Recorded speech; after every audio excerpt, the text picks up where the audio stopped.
welcome back to the Tutorial Millennial channel.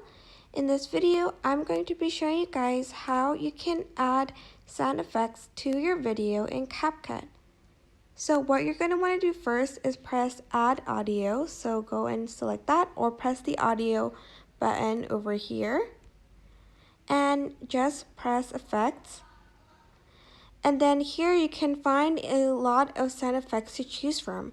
So there's Performance, Laugh, Fight, Transition, Food, Ambience, Animals, Mechanical, Magic, Music Instruments, Horror, Traffic, and BGM. I don't know what that means.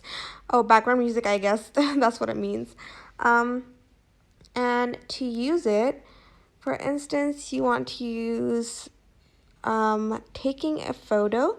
You're just going to press the download button over here, press the plus button to add it to your video.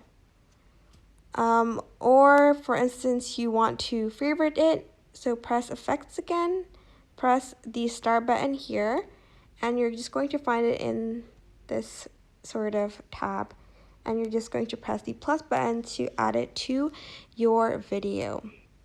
And that is basically it. I hope this tutorial was helpful for you guys. Don't forget to like, comment, share, and also subscribe to this channel if you haven't done that.